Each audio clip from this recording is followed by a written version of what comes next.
Hey, what's up sa ating mga kababayan? This is Pinoy Canadian at your service. In this video, share ko po sa inyo kung paano mag-apply ng work sa Canada step by step. Yes, tama pong narinig ninyo, step by step process. Nagawa ko itong video na to kasi gusto kong makatulong sa ating mga kababayan na nasa Pilipinas or nasa abroad at nangarap makapagtrabaho sa Canada. So, hopefully, this video is the right for you. Sana makatulong ito sa inyo. So, please stick around hanggang sa dulo ng video na ito. I'm pretty sure na marami kayong matutunan dito. Alright? Okay. So, bago yan, kunting kaalaman muna about sa bansang Canada. Canada is the second largest country in the world by total land area. Binubuo ito ng 10 provinces at 3 territories. Sa provinces, nandyan ang Alberta, British Columbia, Manitoba, New Brunswick, Newfoundland and Labrador, Nova Scotia, Ontario, Prince Edward Island, Quebec, Saskatchewan. Sa tatlong territories naman nandyan yung Yukon, Northwest Territories at Nunavut. Ang capital city ng Canada ay Ottawa, which is located in southern Ontario. Ang Canada naman ay may 4 na klase na weather. Meron silang winter, spring, summer, at fall. Kadalasan sa winter, tumatagal ng 6 to 8 months. Depende sa province, meron kasing iba, ang winter nila is less than 6 months, but normally it's around 6 to 8. So, if you are planning to, especially sa mga kababayan natin na planning to migrate to Canada, I would advise and suggest na pag-aralang mabuti ang bawat provinces when it comes to cost of living, job opportunities, transportation, weather at iba pa. Ang bawat provinces ay may kanya-kanyang programs on how to become permanent residents. So you have to make sure and verify on each province's website to make sure that you are qualified for the certain program. Alright? Ang mga Pilipino dito sa Canada na permanent residents na ngayon or yung iba citizen or Canadian citizen dumating sila dito sa Canada as temporary workers. And eventually, ito kasi yung nagiging stepping stone nila. Then eventually, after that, they will become permanent residents. Then, tuloy-tuloy na hanggang sa maging citizen. Okay, so balik tayo sa topic na paano nga ba mag-apply ng trabaho sa Canada. Pero bago yan, please hit the like, subscribe button. Sama mo na rin yung bell notification dyan para lagi kang updated sa ating next videos. Okay? So, ito na. One thing to note, in applying a job in Canada, ang Canada po is a non-placement fee country. Ibig sabihin, lahat ng aplikante should not be paying a placement fee if you want to work in Canada. Maliwanag po yun. But you have to pay a processing fee kasi magkaiba po yun. So be aware sa mga scammers, wala pong placement fee ang Canada. Yun po ang dapat ninyong sabihin. Alright? Okay. Step number 1. Know your options and eligibility. So there are 2 ways you can do to work in Canada as a full-time worker. Either you come to Canada as a landed immigrant through express entry programs, or number 2, you can come to Canada to work as a temporary foreign worker program or TFW. Okay, so sa express entry, meron silang 3 programs. Nandyan ang Federal Skilled Worker Program, nandyan din ang Federal Skilled Trades Program, at Canadian Experience Class Program. So ano ba itong Federal Skilled Worker Program? So this kind of program, this is actually for doctors, engineers, architects, and managers. So this is for highly skilled workers. Medyo mataas yung qualification nito. Canadian language benchmark is 7. Then this is a point-based system. So kailangan mahit mo yung right points in order for you to qualify. If you are doctors, engineers, and architects, then this is the right program for you. Federal Skilled Trades Program. So for this program, the applicants must have at least 2 years of experience within the last 5 years in one of eligible skilled trades. Meron kang job offer na full-time from Canadian employer. Then it requires IELTS as well. IELTS, the Canadian language benchmark for speaking and listening is 5. 4 for reading and writing. So this is a program for chef, electrician, and plumbers. Alright. So number 3 for the express entry program, we have the Canadian Experience Class.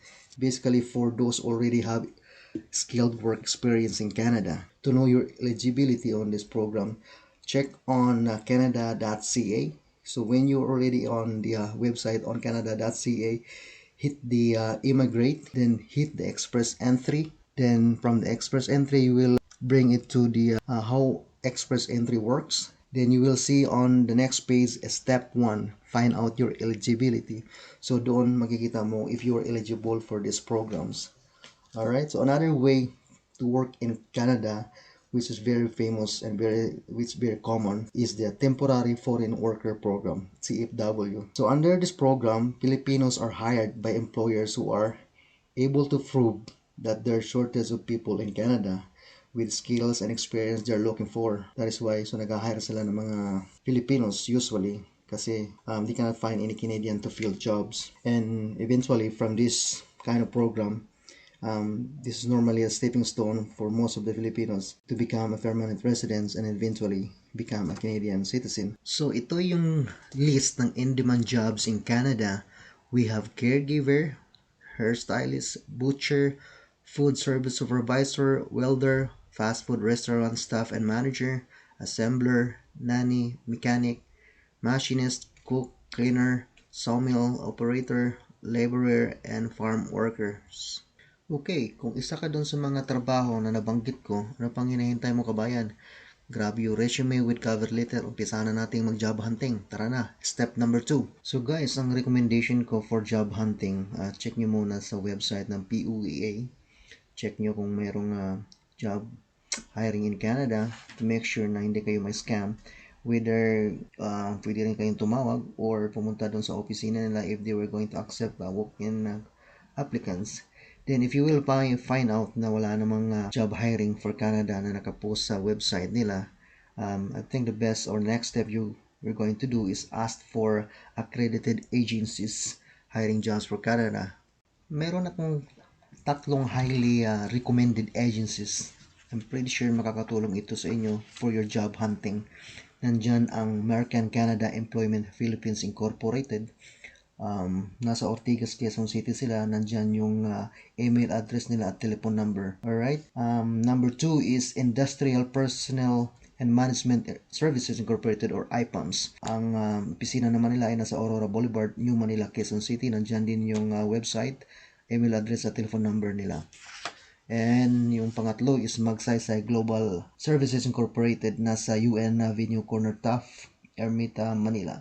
Nandiyan din yung email address, website, at saka telephone number nila guys. So sa mga kababayan natin na nasa labas ng Pilipinas or outside Canada, let's say for example nasa Singapore ka, Saudi Arabia, Macau, or Dubai, check nyo sa area ninyo muna first through friends kung mayroong agency na nag-hire papuntang Canada. If wala naman, way to apply Canada is through Job Bank. Number 2, check nyo rin yung AJ Immigration Group Incorporated. So itong agency na to talagang this is highly recommended kasi marami akong friends na nakarating na dito sa Canada at tinanong ko sila kung ano yung agencies nila. Galing sila ng Dubai, yung iba galing Singapore. So ang sabi nila yung agency nila is AJ Immigration Group Incorporated. So check nyo yan guys. Mayroon din silang Facebook page, the same name, AJ Immigration Group. Alright, ayan na. So let's be positive. So halimbawa, pag natanggap na tayo sa ating application to work here in Canada, so step number 3. Step number 3 is, chill muna tayo. So step number 3, wait for the documentary requirements to arrive. So ano ba yung mga requirements na ini-expect natin na dumating? So nandyan yung contract, nandyan yung job offer letter, at saka yung LAMIA or Labor Market Impact Assessment. This will be provided by your Canadian employer. So pag natanggap ka na, so papadalahan ka nito, and make sure you photocopy all documents for safekeeping. Okay? So pag natanggap mo na itong lahat ng documents nito, ready to go ka na, ready for work permit application or work visa application. So for the work permit or work visa application, mayroong 2 options. You can do it online. So if you do it online, you have to make sure you have a credit card or debit card to pay for the processing fee and other fees. If you decided to go paper applications. So make sure na alam mo ang pinakamalapit na visa application center pag nasa Pilipinas ka. Siguro ang pinakamalapit dyan is yung nasa Makati, VFS Global, right? When you submit your application, ang ginawa ko kasi dati, pinagsama-sama ko na lahat, no? Yung contract, job offer letter, at saka yung LAMIA, at saka yung mga documents, ibang documents, kasi mayroon kang pipilapan. Makukuha mo siya yung mga forms sa online, then pilapan mo yun. Then sinama ko na yung passport ko para isang padalahan na lang. Saka yung bayad mo sa biometrics. Once na submit mo na lahat yun, you will receive a letter from the visa application center requiring you for biometrics. So, sasabihin doon kung kailan at saan mo dapat gawin yung biometrics mo. Alright? Then, after that, pagkatapos mong magawa yung biometrics, so, chill ulit. And maybe after couple of weeks, depende mayroong it depends on the visa processing officer. Yung iba, nagkakandak ng interview. Yung iba naman, wala na. Sa case ko, wala. So, after couple of weeks, naka-receive ako ng medical letter referral. So, ibig sabihin, nakasaad doon sa letter kung saan ka dapat magpapamedical at kung kailan yung duration. So, let's say for example, nasa Davao ka, nasa Cebu or nasa Manila, mayroon silang mga designated na or accredited na mga diagnostic center. So, pupuntahan mo yun doon. Siyempre, may additional bayad. Pagkatapos nun, yung diagnostic center, sila na yung bahala mag-submit ng result sa VFS Global. Then after that, yun, chill ka ulit. Then hintay ka na lang ng final result ng application mo. So, pag wala namang problema doon sa application mo, normally, talagang approve ka. So, I would say na talagang approve ka na. So, ayan, pwede ka na magtrabaho sa Canada. Trabahuin mo na yung OEC mo o Overseas Employment Certificate at saka yung Pre-Employment Orientation Seminar. So, dati kasi PIDOS. I'm not sure kung PIDOS pa rin. So, Pre-Orientation Seminar. Then, after that, pag na-comply mo na lahat, then ready to go ka na. So, welcome to Canada. Okay, so last step na tayo, arriving in Canada. So, normally, pag galing ka ng Pilipinas, yung port of entry mo is Vancouver. Pag galing ka naman ng Middle East or Dubai, alam ko, port of entry mo is Montreal.